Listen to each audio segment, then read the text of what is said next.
All came away well. Diamond Driller, Canadian Ballet, breakaway fast. Canadian Ballet goes on to lead him, but here's California Flag, and California Flag darts through on the inside to take over. Silver Timber, the Greys right there with Get Funky. Delta Storm now taken back fifth. They come for home, and California Flag's going away from them.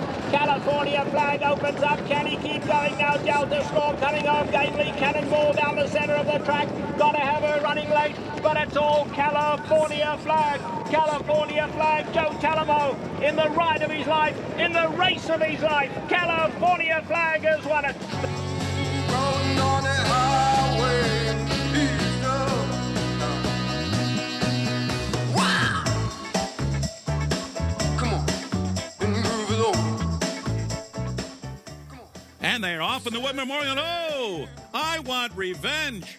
Heavily favored, broke last of the field. He was absolutely flat-footed at the break, and he is left at the back of the pack. Interesting start to the Wood Memorial, and Lord Justice takes the field round the first turn. Atomic Rain is second.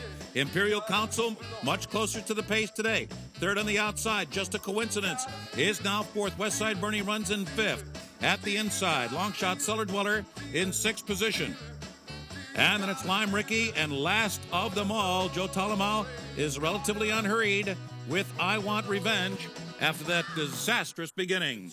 I Want Revenge is only 3 lengths from the lead, but he's in behind a wall of horses as the field turns for home in the Wood Memorial. Top of the stretch, Lord Justice, Imperial Council, Just a Coincidence. Can I Want Revenge get running room? He's in tight. He's found a narrow seam, and he is coming indeed. I Want Revenge comes on through to take the lead. Westside Bernie, second on the outside. A remarkable victory for I Want Revenge today, coming from last place, overcoming trouble almost throughout to win the Wood Memorial. Come on. Said babe, I said babe. Feel for these Santa Anita Derbies sent on their way. Sydney's Candy broke very sharply and goes straight for the lead. Coracatado came out well. Cardiff Giant is right there, looking at Lucky tucking in right behind the leaders. Who's Up is down at the rail. Elfie's Bet has no alternative but to go wide as they all bunch up into the turn. Thomas Baines is taken back to be third last. They turn for home, and Sydney's Candy telling them you're going to have to pick up your feet. You want to catch me? It's Sydney's Candy and Joe Talamo in full flight for the wire. Setsuko is running on for second, but it's a one-horse race. That one horse is Sydney's Candy, who will be carrying the hopes of California all the way to the Kentucky Derby.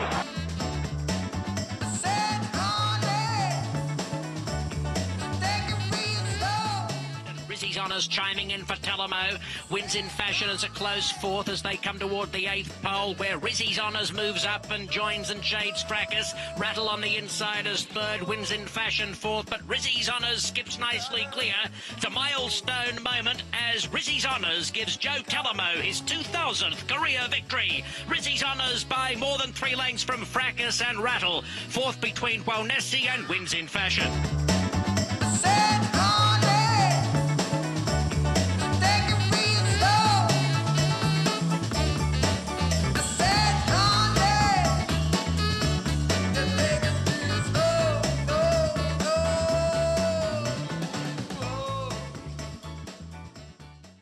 So you were pretty much hooked.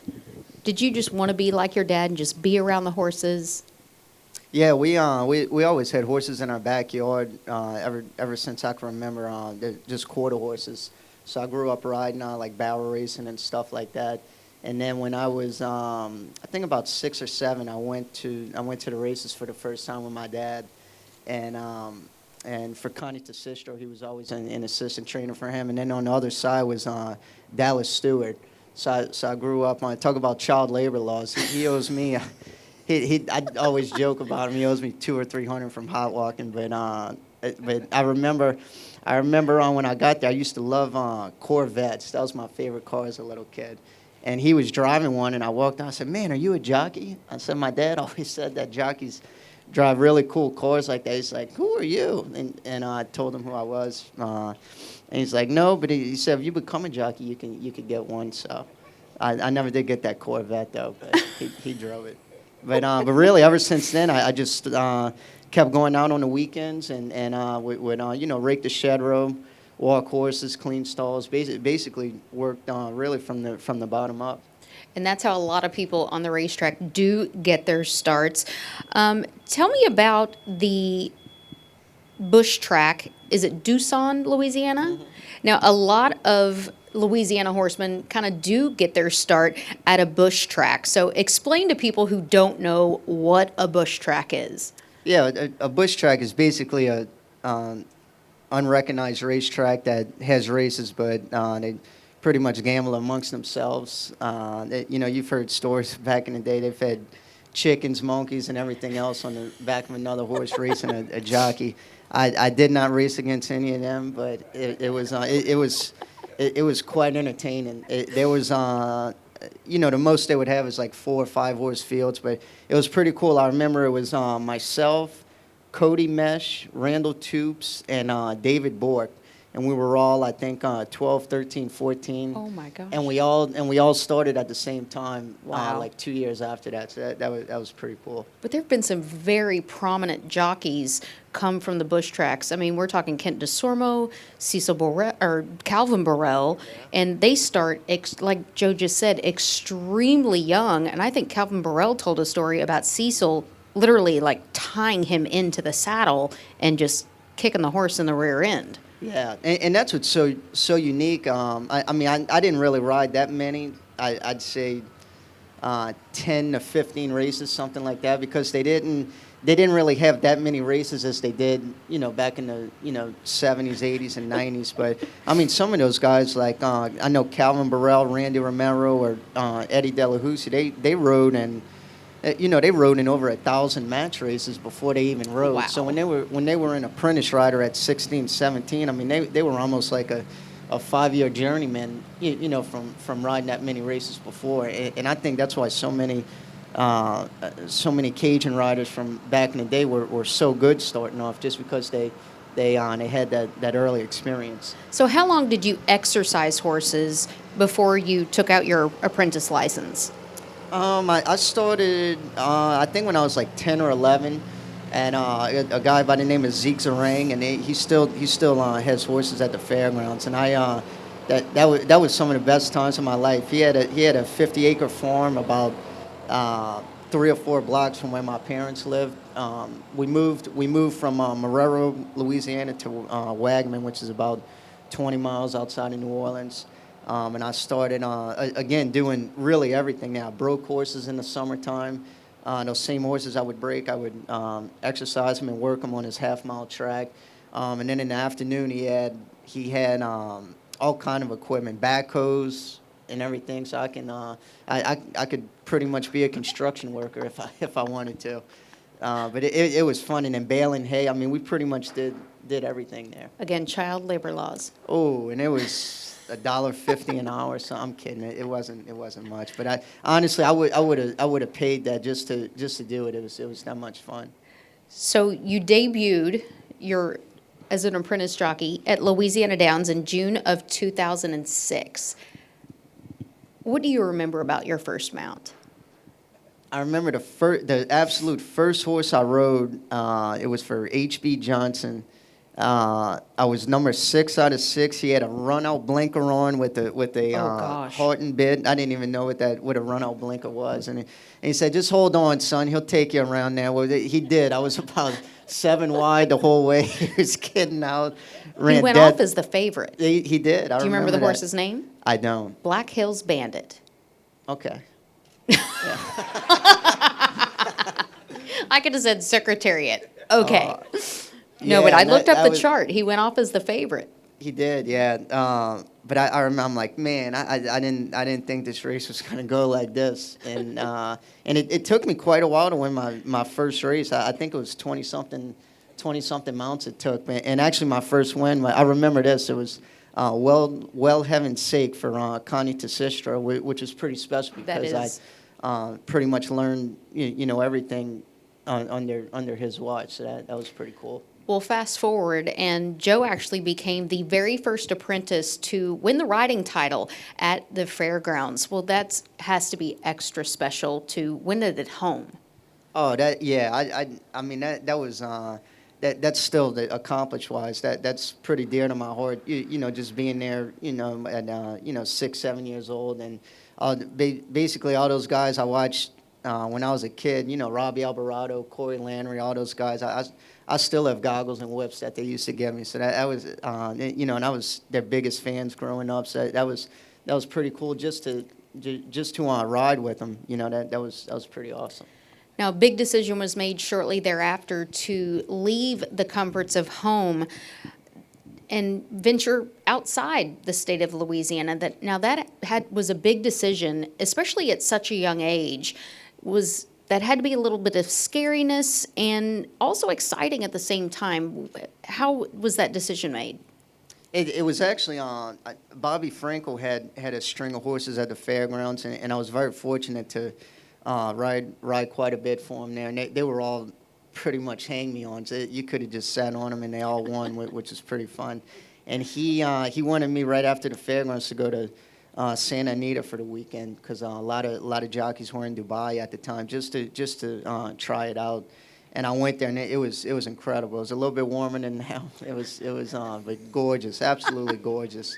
And I won a few races that weekend, and then I was actually scheduled to go to New York and ride.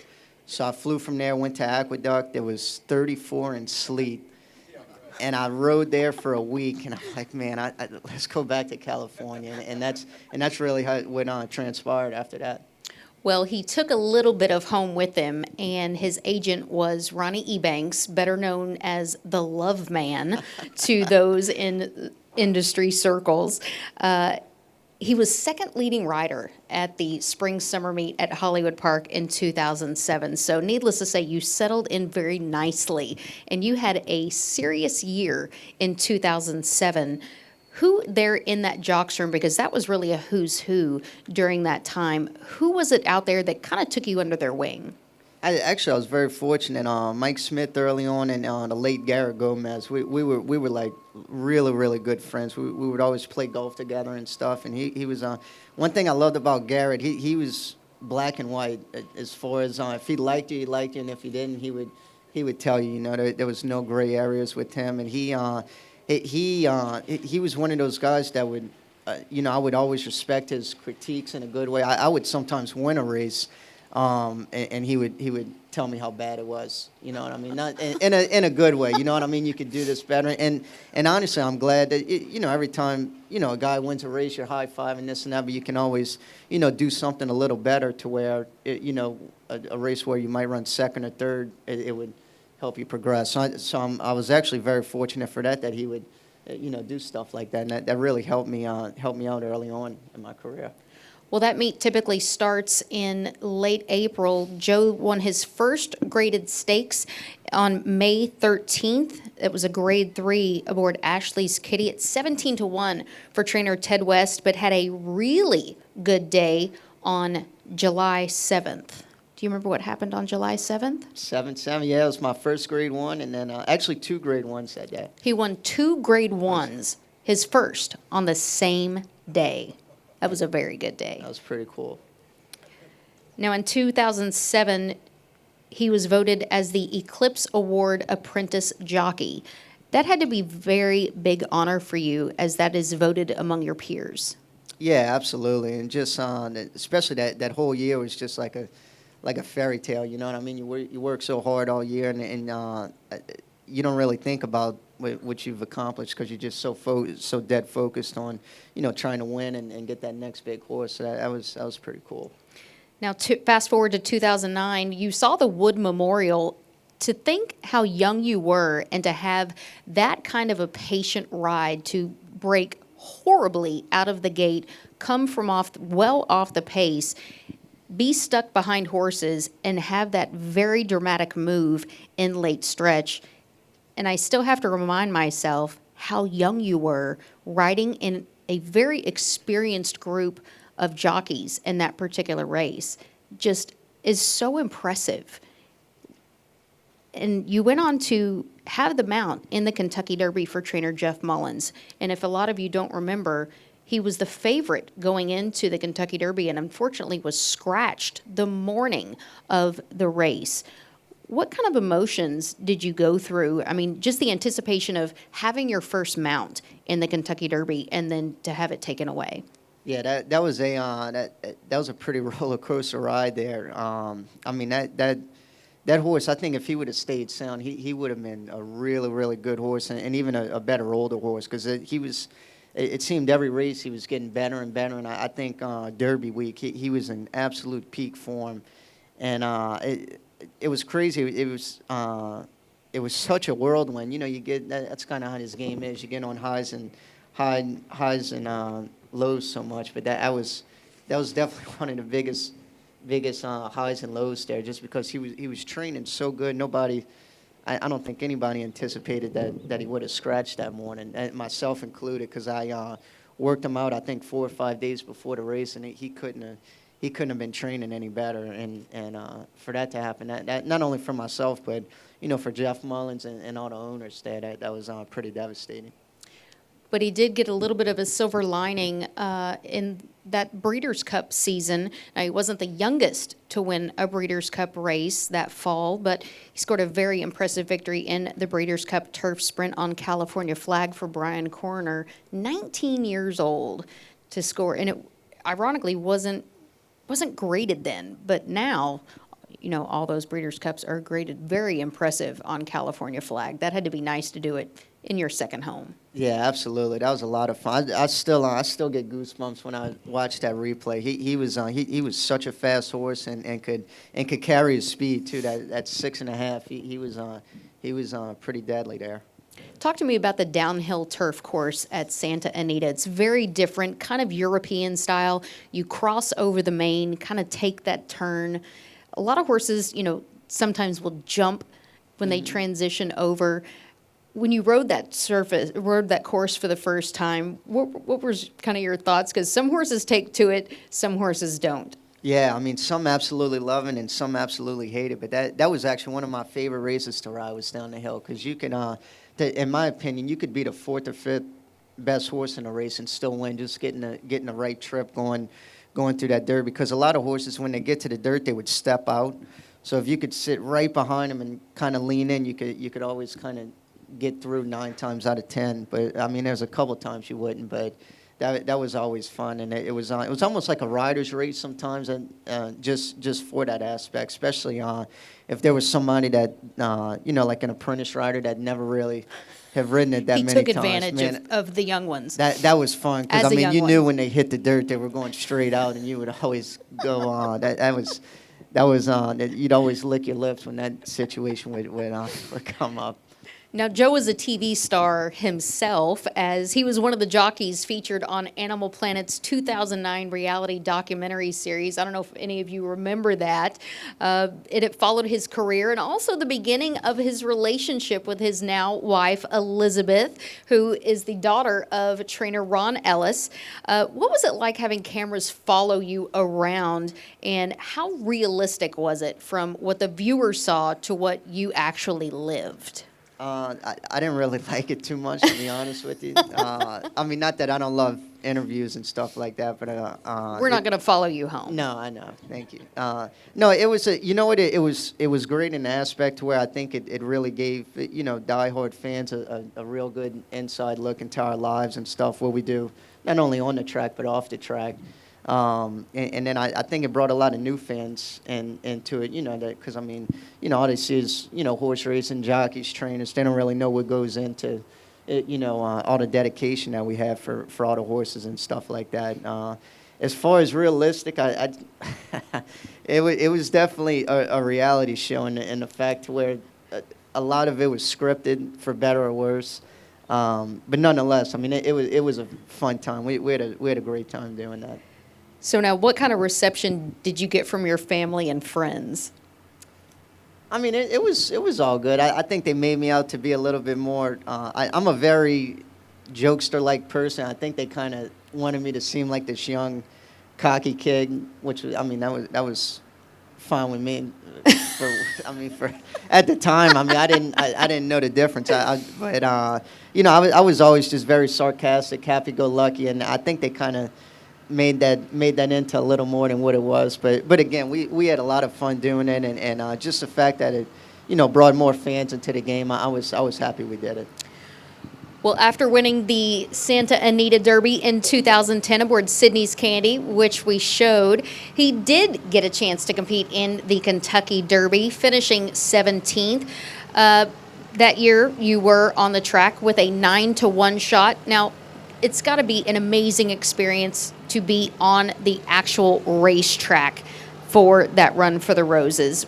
Now that you got that experience, what was that like when they are singing My Old Kentucky Home? You got to be in the paddock. What goes through your mind when you're on the post parade, headed back to the starting gate?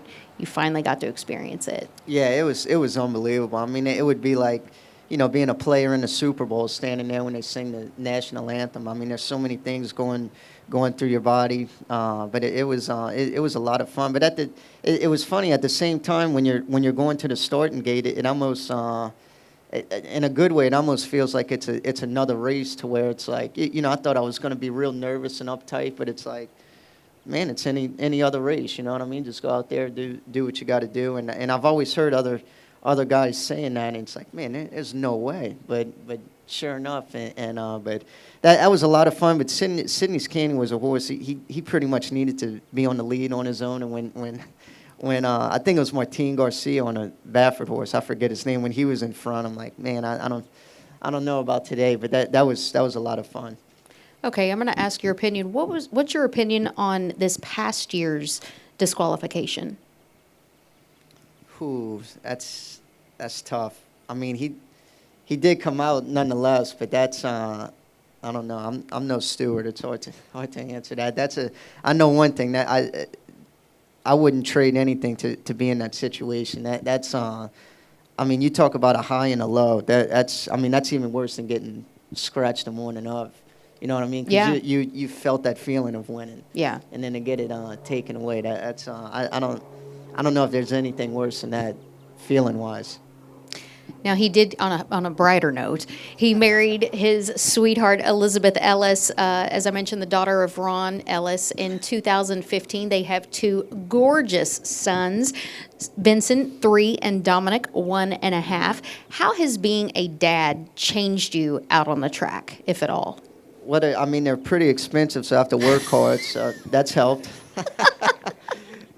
No, they're a lot of fun, and they're a lot of work, too. I'm actually very blessed that Elizabeth's a great mom, because if they were here right now, they'd probably be doing laps up and down. They don't keep still at all, and they're early risers. Unfortunately, they have that horse racing bug. They're up at about 5 every morning. But they're a handful, but they're a lot of fun, and especially on again, with the highs and lows of this game, whether you have a really good day or a really bad day, when you go home, I mean, you're just dad to them, and that's pretty special. I like that. Now, Joe did spend more than a decade in Southern California before making the decision to relocate to the Midwest. Better purse money, bigger horse population. But what factors went into that decision? Because it wasn't just you that relocated. You uprooted the entire family. Yeah, absolutely. I mean, it wasn't. It's funny. It was kind of an easy decision, but it wasn't an easy decision, just because I was there for the better part of my career, 13, 14 years, and I mean, I absolutely love it there. I have lifelong friends that'll I'll be with them forever. But at the same time, career-wise, I think it was just a good move. I was very. What would you say, just comfortable there, complacent in a good way, but I felt like, a move, a little spark would help a little bit, just because I wasn't riding as many as I used to. The horse population there, it seemed like more horses were coming here than staying there, and to me, this place has so much growth around it. If you look at the casino being built, the newborns putting up the horses, there's, this is, it's almost like a young company that has 20, 30 years of explosive growth behind it, and I mean, you can almost see that a few years ago, but I definitely thought if there was ever a time to go, it would be now. Now you are seeing, well, there was a lot of familiar faces when you got here, not only that you knew already, but a lot of Southern California influence already. John Sadler, Peter Miller, Doug O'Neill, Phil D'Amato, but also jockeys Tyler Bays and Martin Garcia kind of came here with the influence of Southern California, and that will probably follow in the next couple of years. Do you see that influence increasing over time? I mean, I really do, honestly. Just because, again, the growth here. I mean, the purse structure here is unlike anything I've seen before. Besides, I know Churchill Downs is similar, but I mean that's actually pretty incredible. At any other track in the country, you'd have to win 2 races to compare to 1 race here. I mean, that's a pretty unique situation. And I mean, forget the purse structure. The horses here are it seems year after year, bigger outfits are bringing better horses. And even the horses that were here, they're just really stepping up their game and getting better and better. And I mean, it wouldn't surprise me in the next few years if you see a Derby winner or quite a few Breeders' Cup winners come out of here. Because, I mean, when you walk the barn area back there, there's some pretty high-class horses back there. Now, California racing is constantly in the news. How would you currently describe the situation out in California? I mean, it's hard to say. Back there, it's a little different than out here because everything's so under the microscope as far as like news and stuff like that. It's almost like some of the news, they want something to happen for a story, which in our game, things are going to happen for better or worse, and stuff like that shouldn't be publicized the way it was, and I think that made it worse than what it seemed. But I mean, again, those things happen, so it's one of those things you just have to move forward from and hope everything goes well. Now, what's your plan at the end of Oaklawn? Where does Joe and his family go? We're going to go to Kentucky after this and do Churchill Downs, Ellis Park in the summer, and then come back here. It's pretty much going to be Oaklawn and Kentucky. It's going to be the new circuit. So I'm excited. I hope it warms up a little more. Oh, it'll be gorgeous Monday. Don't worry. You know what? I've actually been pleasantly surprised. Even though it's been cold, if you dress for it, it's not too bad. So what happens, Joe, if one day Dominic or Vincent say, Dad, I want to follow in your footsteps? You know what? I think they're going to be too big. Dominic's already bigger than his brother, and the young one? Yeah. He's pretty big. But I mean, what he's 30 if pounds, but I mean, he's 1.5? Yeah. And he's 30 pounds? Well, 28, so give or take. But hypothetically, what if they want to follow in your footsteps? I don't know. I haven't really thought about it. What if they want to follow in Grandpa's footsteps? And be a trainer? Yeah. That's That'd a be hard okay. life, too. Yeah, it is. Yeah, I mean, there's a lot of, I mean, it's just a lot of dedication to it, and you really have to love it. You know what I mean? I don't think it's one of those things where it's like, oh, I'll try it. I mean, if you go in there like that, I don't think you'll be too successful. But I mean, really with anything, if you love something and you're that passionate about it and you're willing to work for it, you'll succeed at some point. He kind of was like, nah, let's try something else. He has a very popular agent, Jake Romans. That last name should sound familiar. He is the son of nationally prominent Dale Romans, who represents him this year. He's doing a good job. Yeah, he is. He's got me on a lot of live horses day in and day out, and everyone seems to love him. Actually, I met him for the first time when I moved here. We only talked on the telephone, but I was very impressed. He's very knowledgeable. I mean, obviously, his dad being Dale Romans, he grew up around the track, so he knows his stuff. You know what? I do see horses coming on the track, and I know you Yeah, I have gotta one first after break, and I'm going to get yelled at Yeah. by Georgie. So with that, I want to thank Joe Talamo. Give him a big round of applause. My thank you, first guys. guest Thank for you. Dawn at Oaklawn. So get back to the Cox Barn. Tell Georgie I'm sorry.